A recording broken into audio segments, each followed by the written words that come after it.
पहले समीकरण किससे मिलकर बना है? आपको एक शब्द यहाँ पर सुनाई दे रहा है, सम।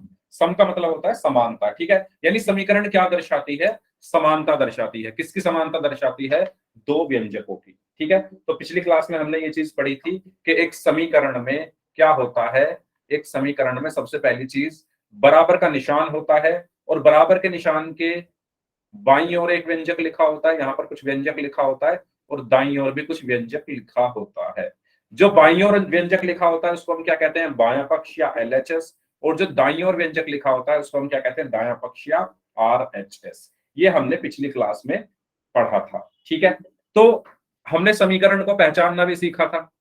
समीकरण को पहचानने का तरीका मैंने आपको क्या बताया था, अगर आपको याद है तो? मैंने आपको समीकरण को पहचानने का तरीका क्या बताया था? कोई बताएगा मुझे, कोई भी स्टूडेंट? एक समीकरण अगर आपको पहचाननी हो तो, हेलो सुमित, अगर आपको समीकरण पहचाननी है तो कैसे पहचानोगे? एक समीकरण को पहचानने के लिए सबसे पहली चीज आप क्या देखोगे? यस, वेरी गुड साक्षी, बराबर का निशान, ठीक है। बराबर का निशान, बराबर के निशान के इस तरफ क्या लिखा होता है? कुछ भी व्यंजक, और दूसरी तरफ दूसरा व्यंजक, ठीक है। तो इस तरीके से एक समीकरण बनती है, ठीक है। फॉर एग्जाम्पल अगर मैं कहूं, मैंने लिखा, जैसे मैंने लिखा x+5 बराबर 7, मैंने ये लिखा, तो क्या ये एक समीकरण है? क्या ये एक समीकरण है? बताइए। अगर है तो y टाइप कर दीजिए, नहीं है तो n टाइप कर दीजिए। बिल्कुल है, क्योंकि इसमें क्या आ रहा है? बराबर का निशान आ रहा है। बराबर के निशान के बाईं ओर एक व्यंजक लिखा हुआ है और दाईं ओर दूसरा व्यंजक लिखा हुआ है, तो इसीलिए हम इसको क्या बोलेंगे? एक समीकरण बोलेंगे, ठीक है। तो ऐसा ही क्वेश्चन है, आपको समीकरण पहचाननी है। इस क्वेश्चन में, क्वेश्चन में आपकी स्क्रीन पर भेज रहा हूं, पोल में आपको आंसर करना है इस क्वेश्चन का। आपको इसमें क्या पहचाननी है? एक समीकरण को आपको पहचानना है कि इन चार ऑप्शंस में से समीकरण कौन सी है, ठीक है। पोल में आपकी स्क्रीन पर भेज रहा हूं, सभी लोग पोल में इस क्वेश्चन का आंसर करेंगे। चार ऑप्शन है इसमें, यस, करिए। पोल में आंसर करिए सभी लोग इस क्वेश्चन का। Done sir. ओके, आपको इसमें क्या पहचानना है? समीकरण को पहचानना है। ओके,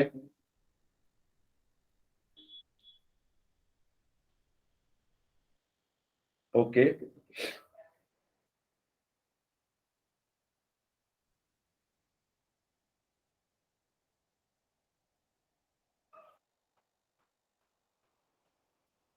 एक समीकरण को कैसे पहचानते हैं अभी अभी मैंने आपको बताया, तो उस चीज को आपको अपने दिमाग में रखते हुए इस क्वेश्चन को सॉल्व करना है। सभी लोग सॉल्व करेंगे और इसका आंसर पोल में देंगे, सभी लोग जल्दी से। चार ऑप्शन आपके पास हैं, पोल में सभी को आंसर करना है। आपको पता है पोल का रिजल्ट मैं आपको आपके व्हाट्सएप ग्रुप पर हर क्लास के बाद भेज देता हूँ, मतलब अगले दिन भेजता हूँ। तो आपने पिछली क्लास का रिजल्ट अपने व्हाट्सएप ग्रुप पर देख ही लिया होगा। आज की क्लास का रिजल्ट भी मैं आपको अभी दिखा दूंगा। जल्दी से आंसर करें जो लोग बच गए हैं, आखिरी 15 सेकंड, लास्ट 15 सेकंड, जल्दी से आंसर करिए इस क्वेश्चन का। आपको समीकरण की पहचान करनी है, जल्दी जल्दी करें, समीकरण की पहचान करनी है। Last 5 seconds, 5, 4, 3, 2, 1। तो बताओ एक समीकरण में सबसे पहली चीज क्या होती है? बताइए, सभी लोग बताइए, एक समीकरण में सबसे पहले क्या होता है? समीकरण, सम मतलब समानता, मतलब समानता कौन दर्शाता है? समानता कौन दर्शाता है? बराबर। यानी एक समीकरण में सबसे पहली चीज क्या होती है? बराबर का निशान। तो बताओ इन चार ऑप्शन में बराबर का निशान किसके पास है? किसके पास है बराबर का निशान? ऑप्शन सी के पास है। ऑप्शन सी के पास है ना, ये रहा इक्वल टू का साइन।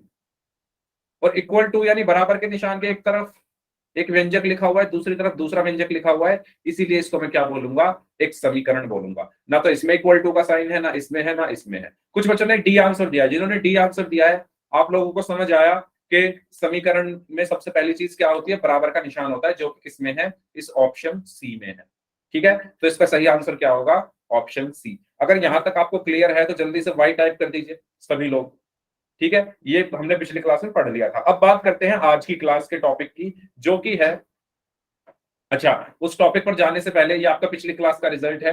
तो पिछली क्लास में जिन बच्चों ने पोल में आंसर किए थे उनके नाम हैं साक्षी, किरण, मनीष, रितिका, मेहताब, हिमेश, नितिन, मोहित, आशीष राणा नाम से हैं।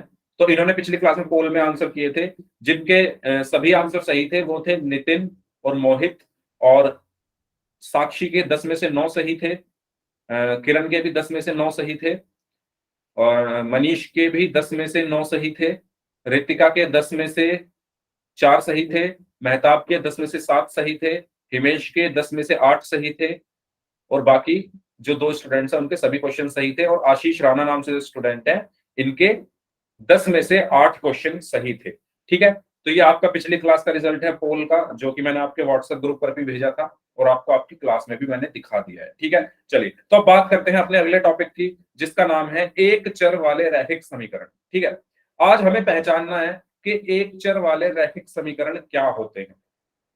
ठीक है, अब देखो जो इसका नाम है, हमें सब कुछ इसका नाम बता रहा है ना, हमें सब कुछ कौन बता रहा है, इसका जो नाम है हमें सब कुछ बता रहा है इसके बारे में। Good evening Himesh, good evening. तो नाम देखो, आप नाम पर थोड़ा ध्यान दीजिए। एक चर यानी जिसके पास एक चर हो। चर कितने हो? कितने चर हो? सिर्फ एक हो। चर कितने हो? सिर्फ एक। रैखिक हो। रैखिक का मतलब क्या होता है? मैंने आपको रैखिक बहुपद में भी पढ़ाया था, रैखिक समीकरण में भी पढ़ाया था। रैखिक का मतलब होता है जिसमें चर की जो घात है, या चर की मैं बोलूंगा अधिकतम घात है, वो कितनी होनी चाहिए? एक। चर की अधिकतम घात कितनी होनी चाहिए? एक। ठीक है, जिस समीकरण में चर की अधिकतम घात एक होती है उस समीकरण को हम क्या कहते हैं बताइए? जिस समीकरण में चर की अधिकतम घात एक होती है उस समीकरण को हम रैखिक समीकरण कहते हैं। ठीक है, तो एक चर वाले रैखिक समीकरण क्या होंगे? जिसमें एक चर हो, रैखिक मतलब चर की अधिकतम घात एक हो, और समीकरण मतलब उसमें बराबर का निशान हो। ये तीन चीजें होनी चाहिए।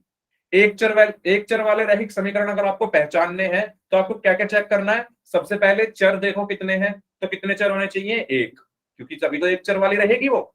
उसके बाद रैखिक, रैखिक का मतलब यह है कि जो एक चर है उसकी अधिकतम घात एक होनी चाहिए। और समीकरण कब होगी वो? समीकरण वो तब होगी जब उसमें बराबर का निशान होगा, इक्वल टू का साइन होगा। ठीक है, ये तीनों चीजें हमें चेक करनी है। फॉर एग्जाम्पल, उदाहरण के लिए अगर मैं आपसे कहूं, एक उदाहरण अगर मैं यहां पर लिखूं, मैं आपसे कहूं x प्लस 5 बराबर 0। मैंने आपके सामने ये कुछ लिखा है ना। अभी मैं ये नहीं कहूंगा कि मैंने समीकरण लिखी, क्या लिखी है आपको पहचानना है ये क्या लिखा है।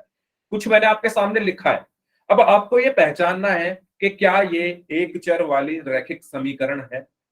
ठीक है, कैसे पहचानोगे? कैसे पहचानोगे? मैंने बताया, नाम पर जाओ। नाम में सबसे पहले क्या आ रहा है? मैं ये सब हटा देता हूं, एक मिनट, मैं इनको हटा देता हूं, है ना। नाम पर चलते हैं। नाम सबसे पहले क्या है? एक चर, यानी क्या होना चाहिए? एक चर होना चाहिए। तो इसमें चर कितने हैं? कितने चर हैं इसमें? किसमें? इसमें। इसमें कितने चर हैं? अच्छा, अब चर क्या होते हैं ये आपको भूल तो नहीं गए ना? चर क्या होते हैं? सबसे पहले यही पढ़ाया गया था, चर क्या होते हैं। जितने भी हमारे अंग्रेजी के या इंग्लिश के अल्फाबेट्स होते हैं उनको मैथमेटिक्स में हम चर बोलते हैं, या हम ये कह सकते हैं जिनके मान बदलते रहे वो चर होते हैं।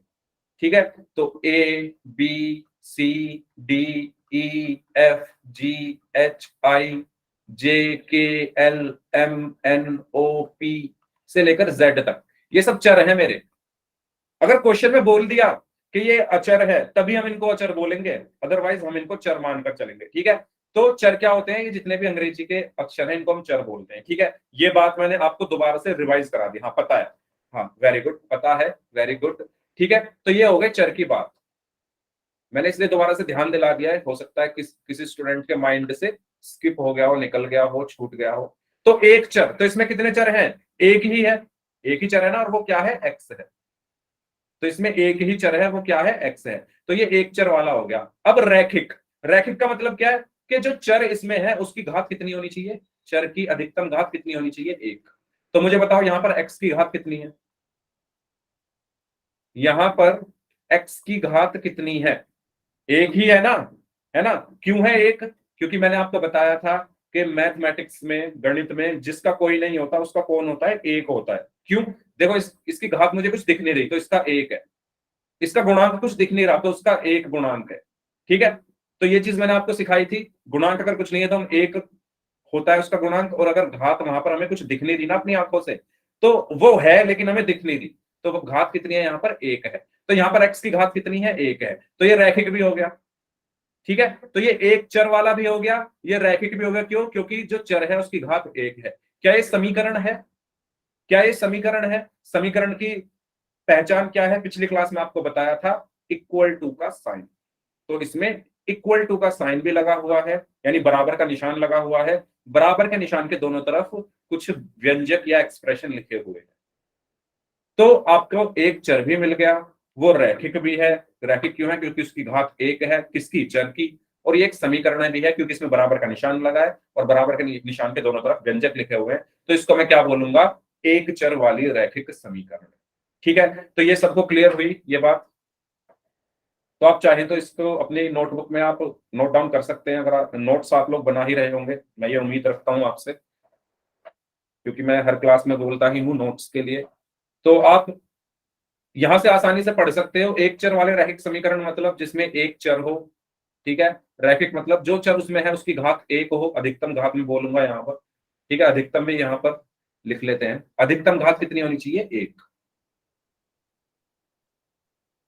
ठीक है, अधिकतम घात एक हो। समीकरण मतलब दो पक्ष और उनके बीच समता का चिन्ह, मतलब समता का चिन्ह का मतलब यह है कि बराबर का निशान। ठीक है, तो ये तीन चीजें आपको चेक करनी है। तो सभी लोग रेडी क्वेश्चंस करने के लिए? अब आप लोग चेक करेंगे इन तीनों चीजों को। अगर कोई डाउट है तो आर टाइप कर दीजिए, मैं रिपीट कर दूंगा। और अगर सभी को समझ में आ गया है तो जल्दी से सभी लोग चैट बॉक्स में वाई टाइप कर दो। अगर सभी को ये चीज क्लियर है तो जल्दी से वाई टाइप कर दीजिए, और अगर कोई डाउट है तो पूछ लीजिए। सबको क्लियर है? ठीक है, क्वेश्चंस करें। चलिए, ये आपके सामने कुछ एग्जाम्पल, कुछ उदाहरण यहाँ पर लिखे हुए हैं। फर्स्ट वाले से स्टार्ट करते हैं, पहले इन दोनों को देखते हैं। पहला है x माइनस एक बराबर दो। तो मुझे बताओ क्या ये एक चर वाला रैखिक समीकरण है? अगर है तो y टाइप कर दीजिए, फिर मैं जिसका नाम लूंगा वो स्टूडेंट मुझे एक्सप्लेन करेगा। ठीक है, जिसका मैं नाम लूंगा वो स्टूडेंट मुझे एक्सप्लेन करेंगे। अगर है तो y टाइप कर दीजिए, नहीं है तो n टाइप कर दीजिए, और अगर समझ नहीं आ रहा है तो r टाइप कर दीजिए। ये तीन ऑप्शन है आपके पास। जितने बच्चे क्लास में प्रेजेंट हैं सभी का रिस्पॉन्स मुझे चैट बॉक्स में चाहिए। x माइनस एक बराबर दो क्या एक चर वाला रैखिक समीकरण है? जल्दी जल्दी बताइए सभी लोग, क्या x माइनस एक बराबर दो एक चर वाला रैखिक समीकरण है या नहीं? वाई ज्यादातर लोगों ने टाइप किया है, ठीक है। अच्छा, कोई एक्सप्लेन करना चाहेगा क्यों है तो अपना हैंड रेज कर दीजिए। अगर कोई भी स्टूडेंट एक्सप्लेन करना चाहते हैं तो अपना हैंड रेज कर दो।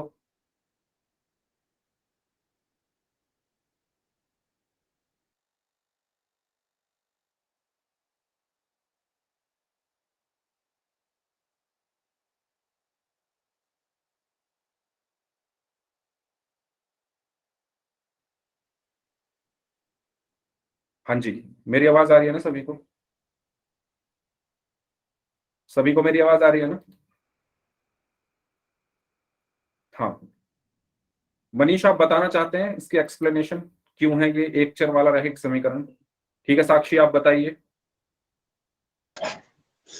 क्योंकि सर इसमें चर भी है और सर इस चर की घात एक भी है और सर इसमें इक्वल का निशान भी है। Very good, very good. ठीक है, तो सही बताया है आपने। देखो, नाम से ही आपको चलना है।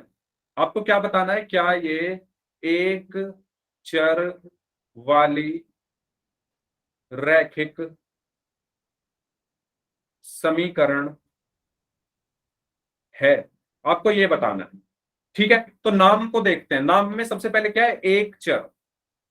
नाम में सबसे पहले क्या है? एक चर। तो देखो इसमें कितने चर हैं इस समीकरण में? अच्छा, वो हम बाद में डिसाइड करेंगे इस समीकरण है या नहीं। तो आपके स्क्रीन पर जो भी ये लिखा हुआ है इसमें बताइए कितने चर हैं? एक ही है ना? और वो कौन है? वो एक्स है। एक है जी, एक्स। एक है ना? ठीक है, तो मैं इसको क्या बोलूंगा? एक चर वाली। तो ये एक चर वाली तो हो गई। इसके बाद रैखिक। रैखिक कैसे चेक करूंगा बताइए? चर की अधिकतम घात। रैखिक का मतलब होता है कि चर की अधिकतम घात एक हो। चर की अधिकतम घात एक हो। तो इसमें जो चर एक्स है उसकी घात कितनी है? इसमें जो चर एक्स है उसकी घात एक ही तो है। तो ये रैखिक भी हो गया। ये एक चर वाला भी हो गया। अब क्या ये समीकरण है? तो समीकरण कैसे चेक करूंगा? इक्वल टू का साइन, तो इसमें बराबर का निशान भी लगा है, तो ये एक समीकरण भी है। तो इसमें तीनों चीज है, एक चर है जो कि x है, चर की अधिकतम घात 1 है तो ये रैखिक हो गया, और इसमें बराबर का निशान लगाया तो एक समीकरण हो गया। तो इसको मैं क्या बोलूंगा? एक चर वाली रैखिक समीकरण। अगर सभी को ये चीज क्लियर है तो जल्दी से वाई टाइप कर दीजिए, और अगर कोई डाउट है तो आप अपना माइक ऑन करके अपना डाउट पूछ सकते हैं। ये क्वेश्चन अगर सभी को क्लियर है तो जल्दी से वाई टाइप कर दीजिए। हाँ जी, एक बार वाई लिख दो यार, एक बार काफी है सुमित, एक बार लिख दो, मैं समझ जाऊंगा, इतना मेहनत मत करो। सुमित पागल हो गए। अच्छा, अपना माइक आप बंद रखेंगे, ठीक है? माइक ऑन करके अपने डाउट पूछने के अलावा कोई भी इधर उधर की बात नहीं करनी है। अगर अब ऐसा होता है तो मैं क्लास से निकाल दूंगा, जिन्होंने भी बोला है अभी।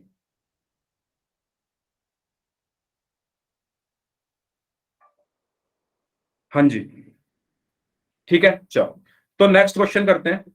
नेक्स्ट है सेकंड वाला क्वेश्चन, इसको देखते हैं। सेकंड में क्या बोला गया है? 2y-3 बराबर y+7, इसको आपको चेक करना है क्या ये एक चर वाला रैखिक समीकरण है। 2y-3 बराबर y+7, बताइए क्या ये एक चर वाला रैखिक समीकरण है? नहीं है। अच्छा, मोहित बोल रहे हैं नहीं है, बाकी लोग बताइए। अगर है तो y टाइप कर दीजिए, नहीं है तो n टाइप कर दीजिए।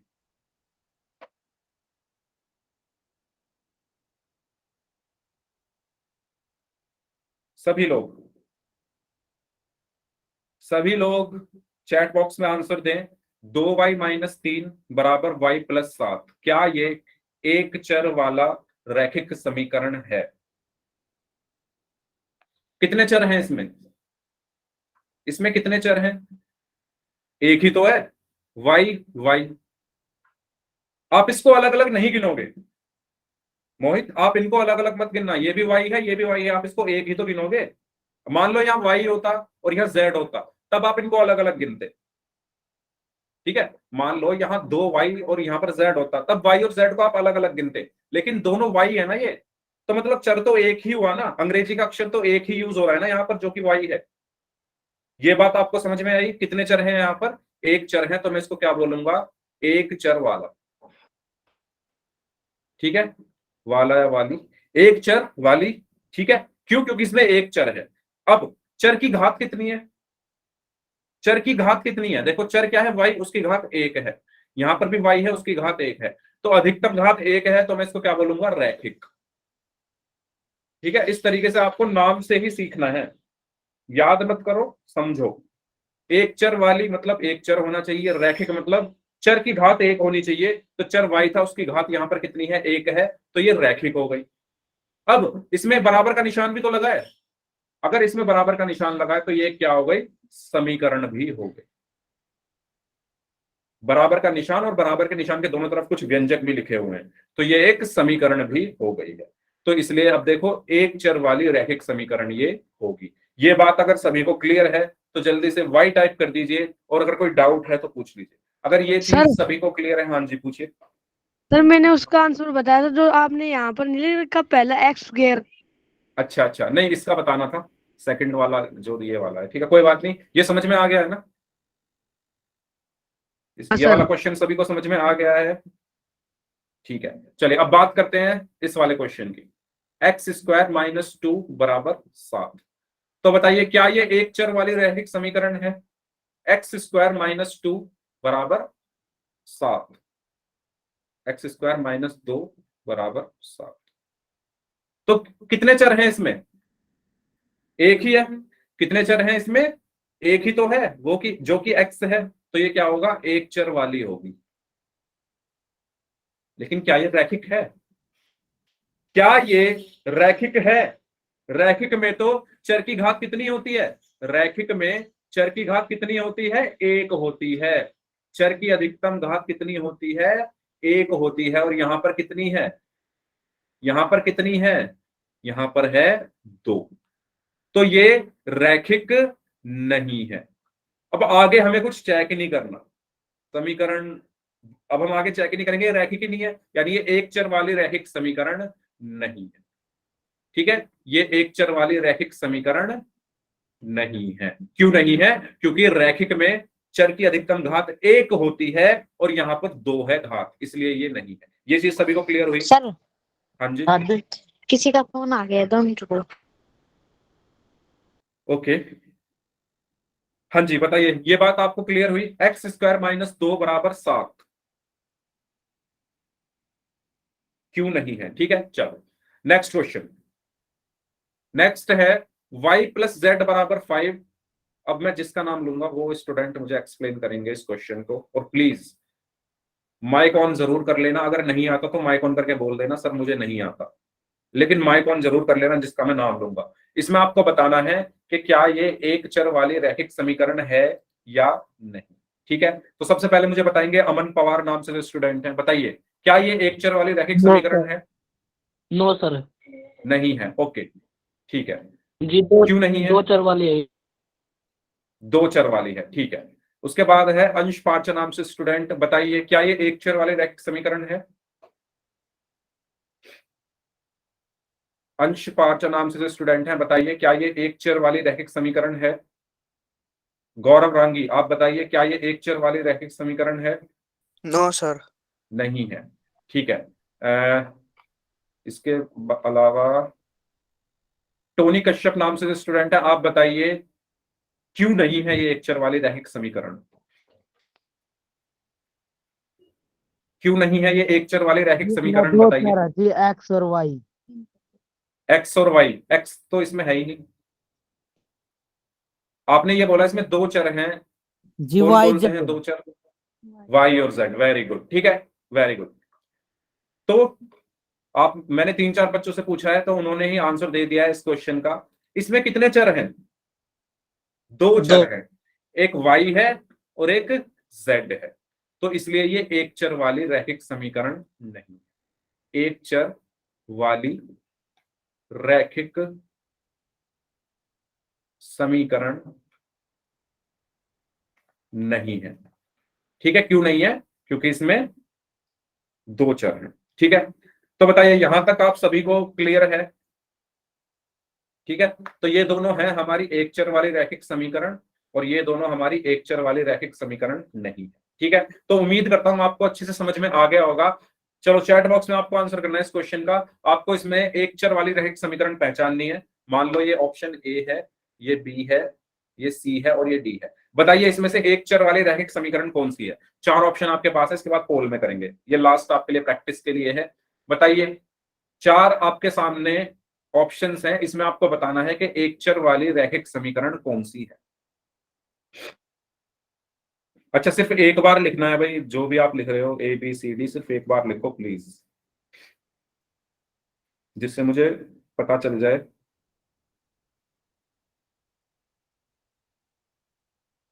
ठीक है, ए ए, वेरी गुड, सबका आंसर ए है। तो आप सभी का आंसर एकदम सही है। कैसे चेक किया आपने? सबसे पहले आपको ढूंढना है, करने का तरीका क्या है? ऑप्शंस अगर आपके पास है, सबसे पहले एक चर है ना, स्टेप बाय स्टेप चलना है। एक चर किस किस के पास है? इसके पास एक चर है तो ये हमारा आंसर हो सकता है। इसके पास 2 चर हैं तो ये तो हमारा आंसर होगा नहीं। इसके पास भी 2 चर हैं एक्स और जेड, ये हमारा आंसर नहीं होगा। इसके पास एक चर है तो ये हमारा आंसर हो सकता है। ठीक है, उसके बाद क्या है? रैखिक। रैखिक में क्या होता है? चर की घात 1, चर की अधिकतम घात 1। चर की अधिकतम घात कितनी होनी चाहिए? 1। तो पहले वाले ऑप्शन में अगर आप ध्यान से देखोगे, चर क्या है? x, उसकी घात कितनी है? 1, तो ये हमारा आंसर हो सकता है। इसमें देखो चर क्या है? x, उसकी अधिकतम घात कितनी हो गई? 2, तो ये हमारा आंसर नहीं होगा। ठीक है, इसके बाद समीकरण। अब देखो इसमें बराबर का निशान भी लगा है, तो अब फाइनल हो चुका है कि यही हमारा आंसर होगा, क्योंकि इसमें तीनों चीजें हैं, चर भी 1 है, उसकी घात भी 1 है और उसमें बराबर का निशान भी है, तो इसलिए हम इसको बोलेंगे एक चर वाली रैखिक समीकरण। ठीक है, तो इस तरीके से हमें चेक करना है। तो पोल में क्वेश्चंस करें, सभी लोग रेडी? इसी टाइप का क्वेश्चन है, पोल में करें क्वेश्चन। ठीक है, 4 ऑप्शन आपके पास रहेंगे, क्वेश्चन आपकी स्क्रीन पर है। आपको इसमें एक चर वाली रैखिक समीकरण की पहचान करनी है। इस बार पोल में आंसर करना है। ठीक है, पोल में आपकी स्क्रीन पर भेज रहा हूं, चलिए करिए। सबसे पहले आप अपनी नोटबुक में करिए, उसके बाद फिर मैं पोल आपकी स्क्रीन पर भेज रहा हूँ। इसमें 4 ऑप्शन है, A B C and D। हाँ जी, पोल मैंने आपकी स्क्रीन पर भेज दिया है। ओके, करिए सभी लोग। 4 ऑप्शन I है, have इसमें done, बताना sir. है कि very good, I have done, sir. Very good, I have done, sir. सभी लोग करेंगे। Okay, very good.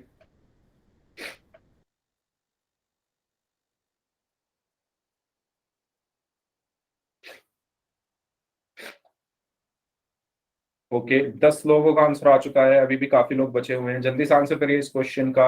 80% लोगों का आंसर सही है।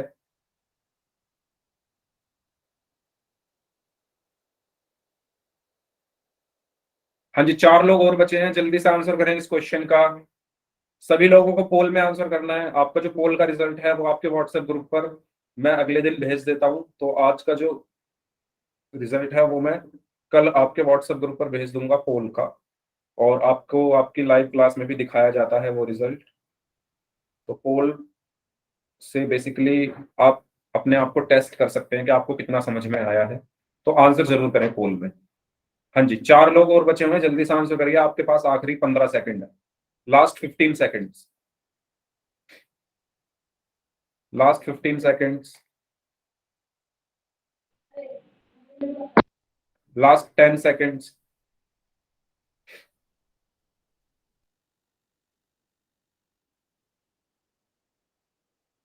Last 5 seconds. 5 4 3 2 1। ओके, चलिए देखते हैं इस क्वेश्चन को। सबसे पहले क्या ढूंढना है? सबसे पहले क्या ढूंढना है? एक चर। सबसे पहले क्या ढूंढना है? एक चर। तो एक चर किस किस के पास है? इसके पास है एक चर, तो ये हमारा आंसर हो सकता है। इसके पास 2 हैं, x और y, तो ये हमारा आंसर नहीं होगा। इसके पास कितने हैं? 2, x और z, तो ये हमारा आंसर नहीं होगा। इसके पास कितने हैं? एक ही है, x, तो ये हमारा आंसर हो सकता है।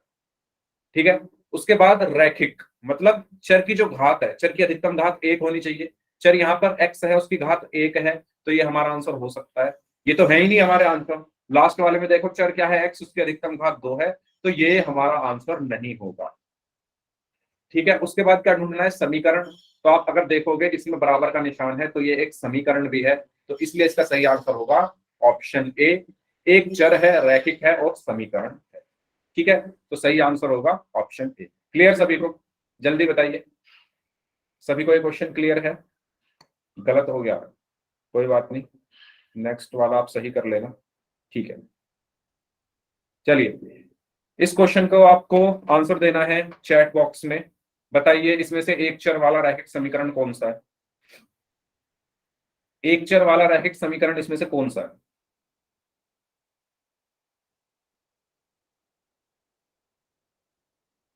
बताइए। ए, अच्छा, सी। ओके, ए है या सी है? आपको मैंने कहा आप जो नाम है उसके हिसाब से चलें, है ना, ऐसे ही बस देखो मत ऑप्शन को। सब लोग ए बोल रहे हो, सबका गलत है। क्या ए ऑप्शन समीकरण है? मैं इसलिए तो आपको नाम से सब कुछ सिखा रहा हूं, नाम के हिसाब से चलो ना, है ना। नाम में क्या है? 3 चीजें हैं, एक चर, रैखिक और समीकरण। ये तीनों चीजें चेक करो, ये तीनों चीजें चेक करो। ऐसा नहीं कि बस ऐसे ही बिना चेक किए आप कुछ भी आंसर बोल दो। ठीक है, आपको ये तीनों चीजें चेक करनी है। सबसे पहले क्या है? एक चर, है ना। जैसे मैं कर रहा हूं आपको उसी तरीके से करना है। पहले है एक चर, तो ढूंढो एक चर किस किस के पास है। पहले के वाले के पास एक चर है, तो ये हमारा आंसर हो सकता है। इसके पास 2 सर है, ये तो तो ये दोनों यही सेम है फेल हो सर। गया। दोनों सेम है, अभी बात करते हैं सेम के बारे में। पहले आगे बढ़ते हैं, धीरे धीरे आपको समझ आ जाएगा। x और y, इसमें 2 चर हैं, तो ये पहले ही फेल हो गया। इसमें तो चर 2 आ गए, तो ये तो हमारा आंसर हो नहीं सकता। इसमें कितने चर हैं? एक ही चर है जो कि x है, तो ये हमारा आंसर हो सकता है। इसमें कितने चर हैं? इसमें भी एक ही चर है जो कि x है, तो ये हमारा आंसर हो सकता है। यानी अभी हमने एक चर ढूंढा था, तो हमारा एक ऑप्शन तो जा चुका है। बचे कौन से? पहला, तीसरा और चौथा, इसमें से हमारा कोई आंसर होगा। उसके बाद हमें क्या ढूंढना है? रैखिक। रैखिक कैसे ढूंढेंगे?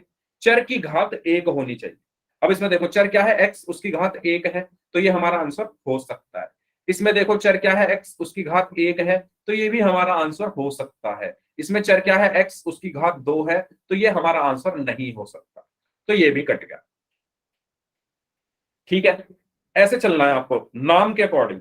अब लास्ट में है समीकरण।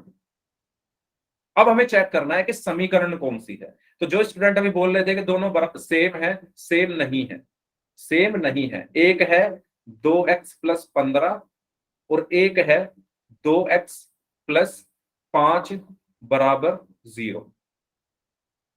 ठीक है, अब अगर आप ध्यान से देखो, अब ये दोनों एक चर वाले भी हैं और ये रैखिक भी हैं, ये दोनों एक चर वाले भी हैं और ये रैखिक भी हैं, लेकिन आपको समीकरण भी तो देखना है, इसमें समीकरण कौन सा है। समीकरण की पहचान मैंने आपको पिछली क्लास में बताई थी, आज की क्लास जब शुरू हुई थी तब भी बताई थी। क्या होती है समीकरण की पहचान? समीकरण की पहचान होती है, सबसे बड़ी पहचान, बराबर का निशान, और बराबर के निशान के दोनों तरफ, यानी बाएं पक्ष में LHS में कुछ व्यंजक लिखा होता है और RHS यानी दाएं पक्ष में कुछ व्यंजक लिखा होता है। ये होती है समीकरण। तो आप इसमें देखो ना, सबसे बड़ी पहचान तो बराबर का निशान ही है, तो इसमें बराबर का निशान आ रहा है। बराबर के निशान के बाईं तरफ कुछ लिखा हुआ है व्यंजक और दाईं तरफ भी कुछ व्यंजक लिखा हुआ है, तो आप क्या कहोगे, ये एक समीकरण भी है, यानी इसका सही आंसर क्या होगा, ऑप्शन सी। क्यों होगा, समझ आया? क्योंकि ये एक समीकरण है, ये समीकरण नहीं है, ये क्या है, ये क्या है, सिर्फ एक बहुपद है। इसको मैं बोलूंगा रैखिक बहुपद, इसको मैं क्या बोलूंगा, रैखिक बहुपद, और इसको मैं क्या बोलूंगा, रैखिक समीकरण। ये बात आप सभी को समझ में आ गई है। दोनों में अंतर क्या है, सिर्फ एक बराबर के निशान की वजह से इनके नाम बदल गए। ये रैखिक बहुपद होगा और ये एक रैखिक समीकरण होगा। ठीक है, यहां तक अगर ये पॉइंट आप सबको क्लियर है, मैंने इसीलिए ये एग्जांपल लिया था। अगर ये पॉइंट आप सभी को क्लियर है तो जल्दी से वाई टाइप कर दीजिए, और अगर कोई डाउट है तो पूछ लीजिए। अगर सभी को ये चीज क्लियर है तो वाई टाइप कर दीजिए, फिर एक क्वेश्चन पोल में करेंगे। अगर सभी को क्लियर है तो वाई टाइप कर दीजिए।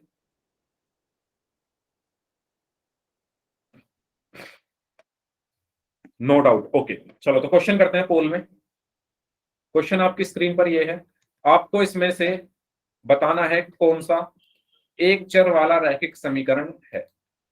ठीक है, पोल में आपको आंसर करना है इस क्वेश्चन का। करिए करिए, पोल मैंने आपकी स्क्रीन पर भेज दिया है। Sir okay I have done, sir.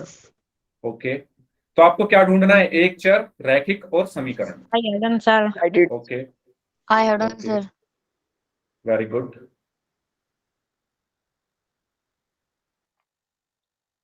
सभी लोग पोल में आंसर करेंगे इस क्वेश्चन का। I have done, sir.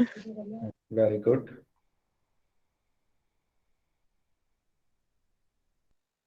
ठीक है, जो लोग बच गए हैं वो भी आंसर करें। I have done, sir. अभी भी 2-3 बच्चों ने गलत कर दिया है। हाँ जी, एक स्टूडेंट और बचे हैं, जल्दी से आंसर कर दीजिए, आपके पास लास्ट 5 सेकेंड्स हैं। 5 4 3 2 1। तो सबसे पहले आपको क्या देखना है, एक चर, है ना, वही चीज मैं बार बार रिपीट कर रहा हूं हर क्वेश्चन में, एक ही बात। सबसे पहले एक चर, तो एक चर इसके पास है, इसके पास तो 2 हैं, x और y, तो ये आंसर नहीं होगा। इसके पास एक चर है, इसके पास भी एक चर है, तो ये तीनों हमारे आंसर, इसमें से कोई एक होगा। ठीक है, रैखिक, रैखिक कौन सा है, ये भी रैखिक है क्योंकि इसमें चर की अधिकतम घात 1 है, तो ये रैखिक है। ठीक है, ये तो हमारा आंसर है ही नहीं। इसमें चर की अधिकतम घात 1 है, तो ये भी रैखिक है। इसमें चर की अधिकतम घात 2 है, तो ये रैखिक नहीं है, मतलब ये हमारा आंसर नहीं होगा। समीकरण, समीकरण कौन सी होगी, जिसमें बराबर का निशान होगा, तो इसमें तो बराबर का निशान है नहीं, तो ये हमारा आंसर नहीं होगा।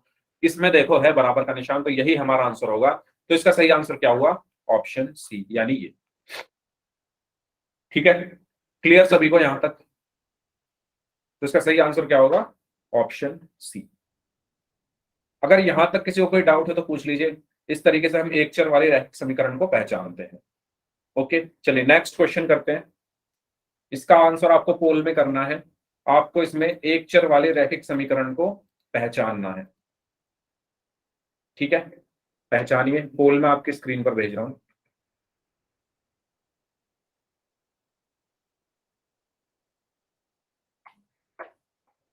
ओके,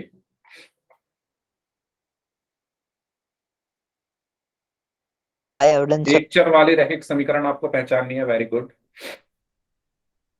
I सभी did काम it, सब sir. सही है अभी तक। Very good. जिसमें एक चर हो, वो रैखिक हो और एक समीकरण हो, ये तीनों चीजें आपको चेक करनी है किसके पास ये तीनों चीजें हैं, और I वही आपका आंसर होगा। Very I good. heard it, sir. Okay,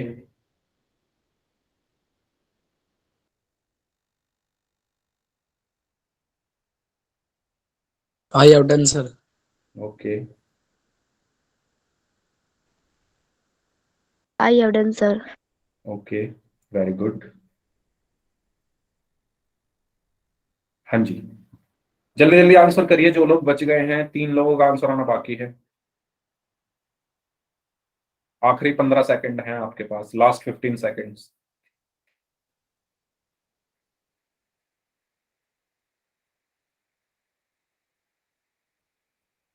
last 5 seconds. 5 4 3 2 1।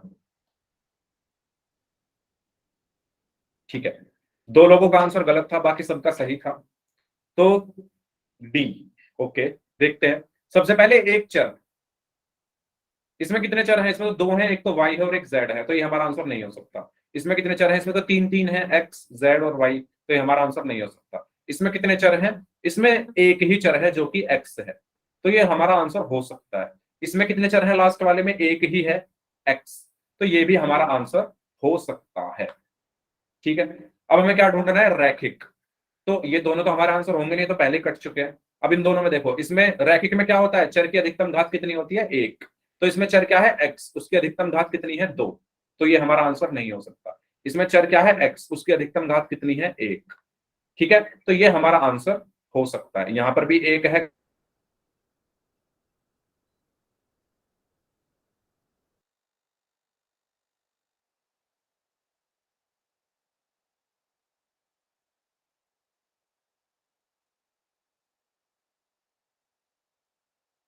घात 1 है, और ये समीकरण है क्योंकि इसमें बराबर का निशान है। ठीक है, सभी को क्लियर हुआ? सही आंसर हमारा क्या होगा? Option D. ठीक है, तो इस तरीके से हमने एक चर वाले रैखिक समीकरण की पहचान करी, उसके क्वेश्चंस किए।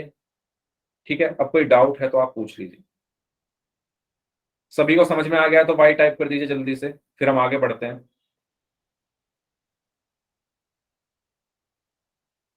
Okay, no problem. ठीक है, चलो अब अगला जो टॉपिक है हमारा, अब हम हालांकि ये हो सकता है आपको आता भी हो सकता है ना भी आता हो। जिनको आता है उनकी प्रैक्टिस हो जाएगी, जिनको नहीं आता है वो सीखें। एक समीकरण का हल वो कौन सी विधि द्वारा? पक्षांतरण विधि द्वारा। कैसे करते हैं, क्या करते हैं, वो अब हमें सीखना है। तो देखो, सबसे पहली चीज हमें ये पता होना चाहिए कि समीकरण का हल, इसका मतलब क्या है ना। अगर मैं कहूं आपके साथ, आपके सामने एक क्वेश्चन इस तरीके से लिख दूं कि मैंने एक समीकरण लिख दी, x+5 = 2 का हल क्या होगा? का हल क्या होगा? तो मतलब इसका है क्या? सबसे पहले तो मतलब जानना जरूरी है ना। ये जो हल शब्द है, इसका मतलब क्या है ना। तो एक समीकरण का हल क्या होता है? एक समीकरण का हल क्या होता है, ये हमें सीखना है। तो समीकरण के हल का मतलब होता है कि जो समीकरण में जो चर आ रहा है ना, क्या आ रहा है? चर, वेरिएबल। जो हमारी समीकरण में चर आ रहा है, उसका मान, उसकी वैल्यू को निकाल दे। उसका मतलब क्या होता है? समीकरण का, यस मनीष, वेरी गुड। उसका मतलब क्या होता है कि समीकरण का हल निकालना, समीकरण को सॉल्व करना। ये बात आपको समझ में आई? अगर मैं कह रहा हूं x+5 = 2 का हल क्या होगा, तो इसका मतलब ये है, यहां पर आपको क्या करना है? x का मान निकालना है ना, समीकरण में उपस्थित चर का मान निकालना। ये बात सभी को क्लियर हुई? समीकरण के हल का मतलब क्या है कि समीकरण में जो भी चर है उसकी वैल्यू को निकाल दे। x बराबर, हाँ वो अभी हम देखते हैं आगे। x बराबर -3 कैसे आएगा, क्यों आएगा? इसीलिए मैंने कहा कुछ बच्चों को ये आता होगा, कुछ बच्चों को कंफ्यूजिंग लगता होगा। तो जिनको आता है उनकी प्रैक्टिस हो जाएगी, जिनको कंफ्यूजिंग लगता है उनको समझ आ जाएगा। ठीक है, तो ये बात आप सभी को अगर समझ में आ गई है कि समीकरण का हल इसका मतलब क्या है, तो जल्दी से वाई टाइप कर दीजिए। किसी समीकरण के हल का मतलब समीकरण में उपस्थित चर का मान निकालना होता है। ये बात सभी को क्लियर हो गई? ठीक है, अगर आपसे कहा जाए कि समीकरण, किसी भी समीकरण का हल करना है, तो आप क्या करोगे, उसमें जो चर आ रहा है ना उसका मान निकालना है सिर्फ। ठीक है, चलिए आगे बढ़ते हैं। समीकरण का हल समीकरण को संतुष्ट करता है। अब इस लाइन का मतलब क्या है? अच्छा, दोबारा से रिपीट कर देता हूं। सबसे पहले पहला पॉइंट रिपीट कर रहा हूं मैं। पहले पॉइंट में कहा गया है किसी समीकरण के हल का मतलब समीकरण में उपस्थित चर का मान निकालना होता है। अब देखो, मान लो मेरे पास कोई समीकरण है इस तरीके से, x प्लस 7 बराबर 0। मैं कहूं इसका हल करो, x प्लस 7 बराबर 0 का हल ज्ञात कीजिए, या मैं कहूं इसको हल करो, कुछ भी लिख लो, है ना, अपनी भाषा में कुछ भी लिख सकते हैं। x प्लस 7 बराबर 0 को हल कीजिए, ऐसे मैंने लिखा। तो ये जो मैं लिख रहा हूं ना, हल कीजिए, इसका मतलब क्या है मैं वो बताना चाह रहा हूं। अंश पार्चा नाम से जो स्टूडेंट है जिन्होंने रिपीट करने के लिए कहा है, ये जो लिखा हुआ है ना हल कीजिए, इसका मतलब क्या है? हल का मतलब क्या है? हल का मतलब ये है कि समीकरण में जो x आ रहा है ना, या जो समीकरण में जो चर आ रहा है, वो कुछ भी आ सकता है, एक्स वाई जेड कुछ भी, उस चर की वैल्यू को निकालना, उस चर का मान निकालना। बस आप इतना समझो, यानी मुझे x का मान ज्ञात करना है। हल का मतलब क्या होता है? समीकरण में उपस्थित चर का मान ज्ञात करना। आया समझ में पहला पॉइंट? हल का मतलब क्या है? समीकरण में जो भी चर आ रहा है उसका मान निकालना। बताइए, अंश पार्चा नाम से जो स्टूडेंट है, आपने रिपीट करने के लिए कहा था, आया समझ में हल का मतलब क्या है? ठीक है, अब बात करते हैं सेकंड पॉइंट की। सेकंड पॉइंट में कहा गया है कि समीकरण का हल समीकरण को संतुष्ट करता है। इसका मतलब क्या है? अब देखो, अगर एक समीकरण है तो उसमें दो पक्ष होंगे। एक समीकरण अगर मेरे पास है x प्लस 5 बराबर 2x माइनस 3, मान लो ये एक समीकरण है, तो इसमें दो पक्ष हैं। दो पक्ष है ना, एक पक्ष कौन सा है? LHS या बायां पक्ष इसको बोल देते हैं। ये बायां पक्ष हो गया। बायां पक्ष क्यों बोला इसको? क्योंकि ये बराबर के निशान के बाईं ओर है। ये बराबर का निशान ये रहा, इसके बाईं ओर है तो बायां पक्ष हो गया। ये बराबर के निशान के दाईं ओर है तो इसको मैं क्या बोलूंगा? दायां पक्ष बोलूंगा। ये बात मैंने पिछली क्लास में बताई थी, ये सभी को याद आई ये चीज? ठीक है, अगर कोई समीकरण है तो ये निश्चित है उस समीकरण में दो पक्ष होंगे। जो बाईं ओर है बराबर के निशान के उसको बायां पक्ष बोलेंगे, जो दाईं ओर है उसको दायां पक्ष बोलेंगे। अब बात करते हैं इस लाइन का मतलब क्या है। इस लाइन का मतलब ये है, अच्छा मैं इसको LHS RHS भी बोल सकता हूं, अगर आपको LHS RHS से ज्यादा अच्छा समझ में आए तो आप LHS RHS भी बोल सकते हो। ठीक है, इस लाइन का मतलब क्या है कि समीकरण का हल। समीकरण का हल मतलब, यानी मान लो अगर मैं इस समीकरण को हल करूं और इस समीकरण को हल करके x का कुछ मान आएगा, कुछ भी आ सकता है। इस समीकरण को जब मैं हल करूंगा तो x का कुछ मान आएगा ना, इसको हल करने पर। कैसे हल करेंगे वो भी हम आगे सीखेंगे। तो समीकरण के हल करने पर x का मान कुछ भी आया मान, ठीक है, कुछ भी, मैंने माना 5 आया x का मान, ठीक है, या 5 नहीं मान के जो आएगा वही लिख देता हूं, 2 आएगा, ठीक है, 2 ही आएगा ना, नहीं 8 आएगा, सॉरी 8 आएगा। मानो मैंने यहां पर लिख दूं इस समीकरण को हल करके x का मान आया 8, ठीक है। अब समीकरण का जो हल होता है ना, वो समीकरण को संतुष्ट करता है। समीकरण को संतुष्ट करने का मतलब ये है कि अगर मैं x बराबर 8, अगर मैं x बराबर 8 इस समीकरण के बाएं पक्ष में रखूं और इस समीकरण के दाएं पक्ष में रखूं, तो ये दोनों आपस में बराबर हो जाएंगे। आप रख के देख लो, है ना। इस समीकरण का हल आएगा x बराबर 8, वो कैसे आएगा वो अभी हम आगे सीखेंगे, जिनको आता है उनको पता चल भी गया होगा। अगर मैं इस x बराबर 8 को बाएं पक्ष में रखूं, बाएं पक्ष में रखूं मतलब बाएं पक्ष यानी LHS क्या है? x plus 5। इसमें मैं x की जगह अगर 8 रखूं तो कितना आएगा? 8 और 5 13। RHS क्या है? RHS क्या है? 2x minus 3। इसमें मैं x की जगह 8 रखूं तो 2 गुणा 8 माइनस 3, 2 8 16, 16 में से 3 गया 13। तो आप अब यहां देखोगे ध्यान से, LHS और RHS आपस में बराबर आ रहे हैं। LHS भी 13 आया और RHS भी 13 आया। तो मतलब क्या है इस लाइन का कि जो भी समीकरण का हल होगा, जो भी समीकरण का हल होगा वो समीकरण को संतुष्ट करेगा। समीकरण को संतुष्ट करने का मतलब है कि उसका LHS यानी बायां पक्ष और उसका RHS यानी दायां पक्ष बराबर होंगे। जब मैं उस हल को उस समीकरण में रखूंगा। ये बात आपको समझ में आई? जैसे मैंने x बराबर 8 रखा था ना, बाएं पक्ष में जब x बराबर 8 रखा तो 13 आया, और x बराबर 8 जब मैंने दाएं पक्ष में रखा तब भी 13 आया। तो ये इस समीकरण का हल है। क्यों है? क्योंकि इसने LHS और RHS दोनों बराबर आ गए हैं, 13-13। ठीक है, इसी को कहते हैं हम संतुष्ट करना, समीकरण को संतुष्ट करना। ठीक है, तो संतुष्ट करने का मतलब अगर मैं एक लाइन में बोलूं, जब बायां पक्ष और दायां पक्ष आपस में बराबर हो जाए उसको हम कहते हैं संतुष्ट करना, समीकरण को संतुष्ट करना। ये चीज अगर आपको क्लियर है तो जल्दी से वाई टाइप कर दीजिए, अगर कोई डाउट है तो पूछ लीजिए।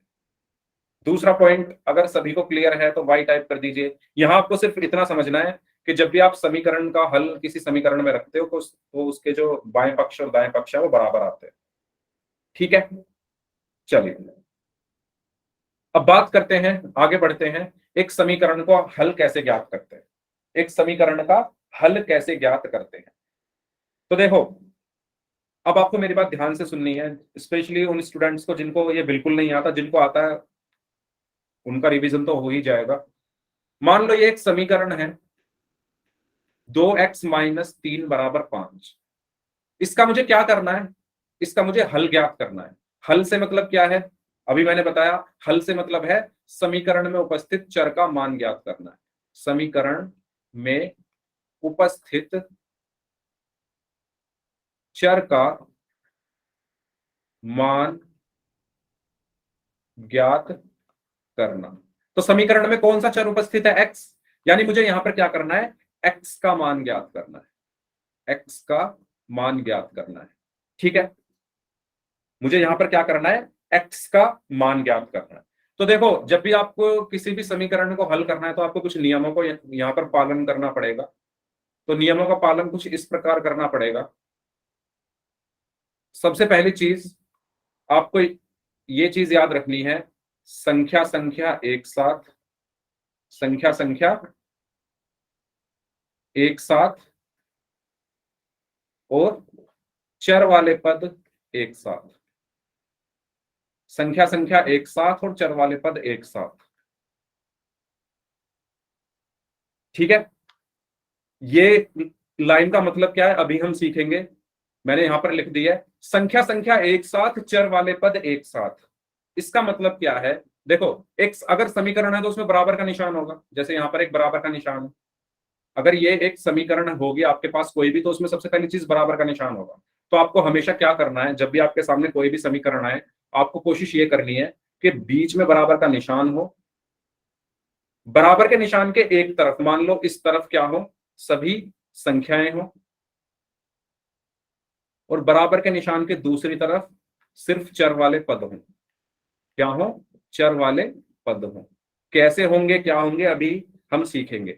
ठीक है, इस चीज को आपको ध्यान रखना है। संख्या संख्या एक साथ मतलब बराबर के निशान के एक तरफ सारी संख्याएं और बराबर के निशान के दूसरी तरफ सारे चर वाले पद, ऐसा होना चाहिए। हमें क्वेश्चन जो होगा उसमें मिक्स होगा सब, हमें उस मिक्सअप को, जो भी मिक्स हैं चीजें, उनको हटाना है। हमें क्या करना है? सारी संख्याओं को एक साथ लिखना है और सारे चर वाले पदों को एक साथ लिखना है। अब एक साथ अगर लिखेंगे हम तो वहां पर भी हमें कुछ नियम को फॉलो करना पड़ेगा। वो नियम क्या है, आइए अब जानते हैं उसके बारे में।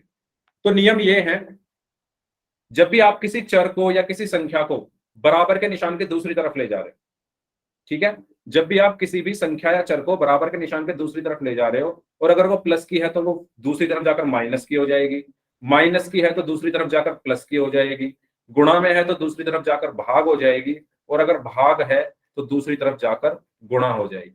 ये मैंने क्या लिख दिया, हो सकता है आपको ना समझ में आया हो। जब मैं एक पूरा क्वेश्चन सॉल्व करूंगा आपको सब समझ में आ जाएगा। अभी आप दो चीजें याद रखो, बीच में बराबर का निशान, बराबर के निशान के एक तरफ सभी संख्याएं लिखनी है और एक तरफ चर वाले पद लिखने हैं। ठीक है, और अगर आप बराबर के निशान के दूसरी तरफ प्लस वाली संख्या या चर लेकर जा रहे हो तो वो माइनस की हो जाएगी, माइनस वाली संख्या या चर बराबर के निशान के दूसरी तरफ लेकर जा रहे हो तो वो प्लस की हो जाएगी, अगर वो गुणा में है तो भाग हो जाएगी, भाग है तो गुणा में हो जाएगी। ठीक है, यहां तक कोई डाउट हो तो बताओ। यहां तक कुछ भी 10% भी आपको समझ में आया है तो बताओ। मैं ये नहीं कह रहा सब कुछ 10%, क्योंकि सब कुछ आपको तभी समझ में आएगा जब मैं एक क्वेश्चन आपको करके दिखाऊंगा। पहले ये बताओ, ये जो मैंने चीजें आपको बताई है ये आपके समझ में आ गई हैं? ठीक है, अब इस क्वेश्चन को सॉल्व करते हैं, और ये जो सब मैंने लिखा है ना यहाँ पर, इसको अब मैं आपको अप्लाई करके यहाँ पर दिखाऊंगा। चलो, तो क्वेश्चन में क्या बोला गया है, 2x माइनस 3 बराबर 5। अब आप देखो 2x क्या है, एक चर वाला पद है। 2x क्या है, इसमें चर आ रहा है ना x, 2x में एक चर आ रहा है x, तो ये इसको मैं बोलूंगा चर वाला पद। 3 क्या है, एक संख्या है, और 5 क्या है, एक संख्या है। ये चीज सभी को क्लियर हो गई है? जल्दी बताओ, ये चीज सभी को क्लियर हो गई है? जल्दी बताइए, ये चीज सभी को क्लियर है? 2x एक चर वाला पद क्यों है? क्योंकि इसमें चर आ रहा है x। 3 एक संख्या है, 5 एक संख्या है। इसमें तो कोई मतलब दुविधा तो नहीं है ना आपके मन में? ऐसा तो नहीं लग रहा कि आपने क्या लिख दिया, ऐसा कैसे हो गया, है ना? इसको चर वाला पद क्यों बोला? क्योंकि इसमें एक चर आ रहा है। इसको संख्या क्यों बोला? क्योंकि एक संख्या है। इसको संख्या क्यों बोला? क्योंकि ये एक संख्या है। अब यहां पर देखो मैंने क्या लिखा है, मैंने लिखा है बीच में बराबर का निशान होना चाहिए, सारी संख्याएं एक साथ, बराबर के निशान बीच में, बराबर के निशान के एक तरफ सारी संख्याएं एक साथ, और बराबर के निशान के दूसरी तरफ चर वाले पद एक साथ। लेकिन क्या ऐसा यहां पर है? क्या ऐसा यहां पर है? आप देखो बीच में बराबर का निशान है, अब बराबर के निशान के एक तरफ होनी चाहिए सारी संख्याएं, लेकिन यहां पर तो फैली हुई है ना, एक यहां पर है और एक इधर है ना? बराबर के निशान के एक तरफ होनी चाहिए ना सभी संख्याएं, लेकिन यहां पर तो फैली हुई है। एक संख्या बराबर के निशान के इस तरफ है यानी सीधे हाथ पर है, और एक संख्या बराबर के निशान के उल्टे हाथ पर है। जबकि हमने तो ये पढ़ा था कि सारी संख्याएं बराबर के निशान के एक तरफ होनी चाहिए। ये बात आपको समझ में आई? तो अब मुझे यहां पर क्या करना है, इसको 3 को 5 के पास लाना है, यानी बराबर के निशान के दूसरी तरफ इसको मैं लेकर जाऊंगा। ठीक है, इस 3 को मैं क्या करूंगा, बराबर के निशान के दूसरी तरफ लेकर जाऊंगा। यहां तक कोई डाउट? जो मैंने अभी बताया आपको क्या याद रखना है, बीच में बराबर का निशान, बराबर के निशान के एक तरफ सब संख्याएं और दूसरी तरफ सभी चर वाले पद। इस तरीके से आपको समीकरण को लेकर आना है। ठीक है, अब देखो, अब मुझे क्या करना है, इस 3 को इधर लेकर आना है।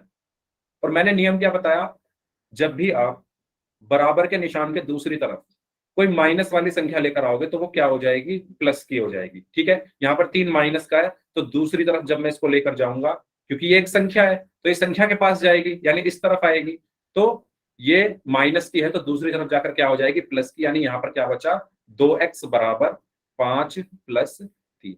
ये बात क्लियर हुई सभी को? ये बात सभी को क्लियर हुई? जल्दी बताओ।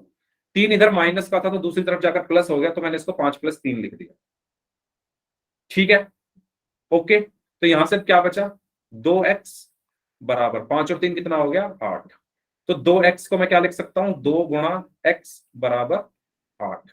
अब आप बताओ मुझे किसका मान चाहिए था, x का। मुझे किसका मान चाहिए, x का। तो इसके साथ तो 2 भी आ रहा है, मतलब इस 2 को मुझे हटाना पड़ेगा। 2 को मैं हटाकर कहां ले आऊंगा, इस तरफ लेकर आऊंगा। अब 2 इधर गुणा में है, तो जब कोई संख्या गुणा में होती है तो दूसरी तरफ जाकर भाग हो जाती है। तो 2 इधर गुणा में है तो बराबर के दूसरी तरफ जाकर क्या हो गया, भाग हो गया। तो यहां पर क्या बचा, x बराबर 8, 2 चला गया भाग में, और जब 8 को 2 से भाग करोगे तो 4, तो यहां से x बराबर क्या आया, 4। क्लियर हुआ सभी को? जल्दी बताइए, सभी को क्लियर हुआ? ये सभी को क्लियर हो गया है ये क्वेश्चन कैसे करना है? ठीक है, तो इसका आंसर क्या होगा, x बराबर 4। ठीक है, तो आप इस चीज को ध्यान रखें, पक्षांतरण विधि में चिन्ह निम्न रूप से बदल जाते हैं, माइनस का प्लस हो जाता है, यानी बराबर के दूसरी तरफ जाकर माइनस प्लस का हो जाता है, प्लस माइनस का, गुणा भाग का, और भाग गुणा का। ठीक है, चलिए एक क्वेश्चन और करते हैं, फिर उसके बाद एक क्वेश्चन पोल में कर लेंगे, है ना? ये क्वेश्चन है आपके सामने, y + 3 बराबर 9। इसका हल ज्ञात करिए। हल ज्ञात करने का मतलब यह है कि y का मान निकालना है। तो बताइए क्या होगा इसमें y का मान। ओके रितिका, इस क्वेश्चन में रिपीट कर दूंगा मैं दोबारा से, कोशिश करिए पहले इस क्वेश्चन को सॉल्व करने की। y + 3 बराबर 9। संख्याओं को आपको बराबर के एक तरफ रखना है। यहां पर देखो, ये चर वाला पद है, ये क्या है, चर वाला पद है, ये एक संख्या है, और ये एक संख्या है। मैंने आपको नियम बताया था, रितिका ध्यान से सुनना। ये बराबर का निशान ना एक तरीके से दीवार है इन दोनों के बीच में। ये जो बराबर का निशान है, इसके और इसके बीच में दीवार है। अब इस दीवार के इस तरफ सब संख्याओं को रखो। मैं कह रहा हूं ये जो बराबर निशान है, ये एक तरीके से दीवार मान लो, दीवार है ये। इस दीवार के इस तरफ यानी सीधे हाथ पर सभी संख्याओं को रखो, और इस दीवार के उल्टे हाथ पर यानी इस तरफ सभी चर वाले पद रखो। अब लेकिन इस समीकरण में जो भी आपको समीकरण मिलेगी उसमें ऐसा नहीं होगा। इसमें देखो ये जो संख्या है मुझे कहां रखनी है, इस दीवार के इस तरफ रखनी है, लेकिन ये तो इधर आ रही है ना, तो दूसरी तरफ आ रही है बराबर के निशान के, तो मुझे इसको लेकर जाना पड़ेगा ना, मुझे इसको यहां से उठाकर इस तरफ लेकर जाना पड़ेगा। ठीक है, क्योंकि संख्या संख्या एक साथ आनी चाहिए। और जब मैं दूसरी तरफ लेकर जाऊंगा तो ये 3 प्लस का है तो दूसरी तरफ जाकर माइनस का हो जाएगा, तो यहां से क्या बचा, y बराबर 9, 3 उधर जाकर माइनस हुआ -3, और y बराबर 9 में से 3 गया तो कितना बचा, 6, तो y का मान कितना आया, 6। क्लियर हुआ? अब रितिका बताइए। ठीक है, आपको, हाँ वेरी गुड। तो आपको क्या याद रखना है, हमेशा संख्याएं एक साथ रखो, बराबर के निशान के एक तरफ रखो, और चर वाले पद एक तरफ रखो। रितिका क्लियर हुआ? ठीक है, एक क्वेश्चन और करें। चलिए इस क्वेश्चन को सॉल्व करिए। y + 4 = 7, y + 4 = 7, बताइए इसमें y का मान क्या होगा? y का मान बताना। 3 ओके, 3 ओके, 3 वेरी गुड। सभी लोग आंसर दें। ठीक है, तो मैंने बताया ये एक दीवार है बीच में इनके, ये दीवार है ना बीच में इनके, ये दीवार, इस दीवार के इस तरफ सब संख्याएं आनी चाहिए और इस तरफ सब चर वाले पद आने चाहिए। लेकिन यहां पर भी देखो मिक्स है, ये एक चर वाला पद हो गया, ये एक संख्या हो गई, और ये भी एक संख्या हो गई। तो संख्या तो एक साथ आनी चाहिए ना, एक संख्या बराबर के निशान के इस तरफ आ रही है, एक इस तरफ आ रही है, तो इनको एक साथ मुझे लाना पड़ेगा। एक साथ लाने के लिए मैं क्या करूंगा, y को तो मैंने यहीं रखा, 4 को उधर ले गया उठाकर, और 4 जब उधर जाएगा तो माइनस का हो जाएगा, क्योंकि इधर प्लस का है, उधर जाकर माइनस हुआ, 7 - 4, और 7 में से 4 गया तो 3, तो y बराबर कितना आया, 3। ये हमारा आंसर हुआ। अब आया सभी को समझ में? अब तो फाइनल हो गया होगा ना सभी को। एक ऐसा ही क्वेश्चन है छोटा सा पोल में करने के लिए। पहले ये बताओ, अगर ये सबको क्लियर है तो फिर मैं पोल में क्वेश्चन कराऊंगा, अगर कोई डाउट है तो फिर मैं एक क्वेश्चन और प्रैक्टिस करा दूंगा। बताओ, अगर सभी को क्लियर हो गया है तो मैं फिर पोल में चलता हूँ। ठीक है, एक क्वेश्चन कर ले पोल में, फिर क्लास को एंड कर लेंगे। ओके, एक क्वेश्चन के साथ एंड कर लेते हैं। चलिए, ये क्वेश्चन है आपके सामने पोल में, आपको इसका आंसर करना है। पोल मैं आपकी स्क्रीन पर भेज रहा हूँ, और इस क्वेश्चन के साथ ही हम इस क्लास को एंड कर लेंगे। ठीक है, क्योंकि टाइम हो गया है, क्योंकि छोटा सा क्वेश्चन है इसलिए मैं इसको करा देता हूँ। 4 ऑप्शन इसमें है, अपनी नोटबुक में आप करिए इसको सॉल्व। यस करिए, बहुत आसान है। y + 2 = 6, इसमें y का मान आपको चाहिए। I have done, sir. Very good, very good, very good. y + 2 = 6 है। ठीक है भाई, सभी लोग कर दो इस क्वेश्चन को, बहुत आसान है ये तो। सभी लोग जल्दी से करिए, जल्दी जल्दी करिए सभी लोग इस क्वेश्चन को सॉल्व। वेरी गुड जिन्होंने कर लिया। सर मेरे फोन की बैटरी 1% बची, सर मैं क्लास लीव कर दूं? क्वेश्चन सॉल्व कर लिया? Yes sir. ठीक है, कर दो। अगर बैटरी है 1% तो देख लो, अगर हो जाए तो। हाँ जी करिए, 2-3 लोग और बचे हैं। Last 5 seconds. 5 4 3 2 1। अच्छा, सबका आंसर सही है, लेकिन एक बच्चे ने आंसर दिया है डी, तो उन्होंने शायद चिन्ह नहीं बदला। तो देखो, ये चर वाला पद है एक, मैं हर क्वेश्चन में इसलिए ऐसा लिख रहा हूं जिससे आपको ना समझ में आ जाए। ये एक संख्या है, ये एक संख्या है। तो मैंने बताया ये जो दीवार है ना बीच में, इनके बीच में बराबर का निशान, इसके एक तरफ आनी चाहिए संख्याएं। अब देखो, ये इस तरफ आ रही है, ये इस तरफ आ रही है, इनको एक साथ लेकर जाओ। ठीक है, तो एक साथ ले जाने में 2 इधर चला जाएगा, तो 2 इधर प्लस का है तो इधर जाकर माइनस हुआ, तो y बराबर 6 - 2, और 6 में से 2 गया तो कितना बचा, 4, तो y का मान कितना आ गया, 4, यानी ऑप्शन सी। ठीक है, तो ठीक 8 बज गए हैं, है ना। तो इस क्लास को हम यहीं तक रखते हैं। इसके आगे हम अगली क्लास में और ज्यादा क्वेश्चंस करेंगे, अच्छे अच्छे क्वेश्चंस, इक्वेशन सॉल्व करने के। अब जिसका डाउट है आप अपना डाउट पूछ सकते हैं, बाकी लोग जा सकते हैं। ठीक है, चलिए, तो जिनके डाउट्स हैं आप अपने डाउट्स पूछ लीजिए।